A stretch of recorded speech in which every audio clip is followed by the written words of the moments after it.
materi tentang karbohidrat, protein, dan enzim. Karbohidrat adalah sumber energi utama bagi tubuh. Contohnya makanan seperti nasi, kentang, roti, dan buah-buahan yang mengandung karbohidrat. Jika kita makan, karbohidrat akan diubah menjadi glukosa, kemudian digunakan oleh sel-sel tubuh sebagai bahan bakar. Jika kelebihan, glukosa akan diubah menjadi glikogen atau lemak. Adapun jenis-jenis karbohidrat, yang pertama sederhana, contohnya seperti gula dan fruktosa. Terus yang kedua kompleks, contohnya ini pati dan serat. Fungsi utamanya itu memberikan energi dan mendukung fungsi otak dan saraf. Protein adalah zat gizi yang sangat penting untuk pertumbuhan dan pemulihan tubuh. Kita bisa mendapatkannya dari daging, ikan, telur, susu, dan juga kacang-kacangan. Protein terdiri dari asam amino yang merupakan bangunan dasar dari otot, kulit, rambut, dan organ tubuh lainnya. Dimulai dengan asam amino sebagai bahan baku, mereka dapat mengalami dehidrasi reaksi kondensasi untuk membentuk ukuran peptida jadi senyawa yang dibentuk oleh kondensasi dua asam amino disebut polipeptida.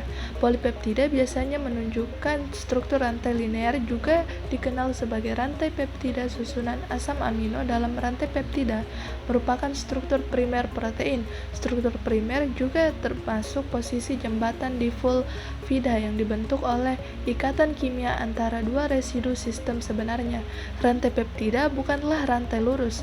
Ia melipat, melingkar, atau memutar dalam pola tertentu, menciptakan struktur spasial yang berbeda. Ini adalah struktur sekunder protein. Ini terutama bergantung pada interaksi antara rantai peptida untuk mempertahankan struktur sekunder atau dasar. Struktur sekunder rantai peptida dapat terbentuk menjadi struktur tersier yang lebih kompleks, misalnya hemoglobin. Ia menggunakan rongga dalam struktur tersiernya untuk mengakomodasi hemolitik. Selain itu, struktur kuaterner memainkan peran penting dalam menstabilkan struktur spasial protein tertentu. Adapun fungsi utamanya itu yang pertama membentuk dan memperbaiki jaringan tubuh, yang kedua menghasilkan hormon dan antibodi, yang ketiga menjaga keseimbangan cairan tubuh.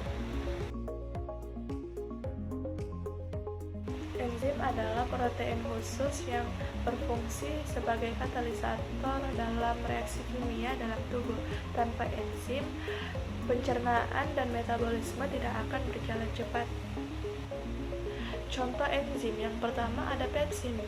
Dia bekerja untuk mencerna protein di lambung. Yang kedua ada amilase. Dia bekerja untuk mencerna karbohidrat di mulut dan usus. Yang ketiga ada lipase. Dia bekerja untuk mencerna lemak di usus. Fungsi utamanya mempercepat reaksi kimia dalam tubuh. Yang kedua membantu pencernaan makanan. Yang ketiga mendukung metabolisme tubuh.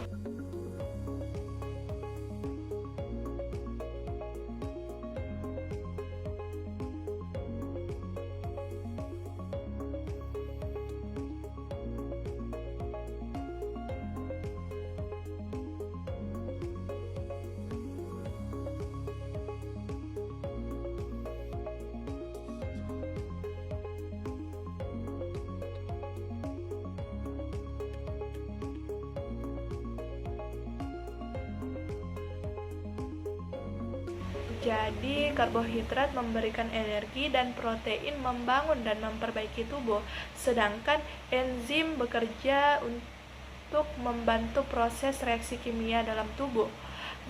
Zat ini saling berkaitan dan penting untuk menjaga kesehatan. Mungkin itu saja. Wassalamualaikum warahmatullahi wabarakatuh.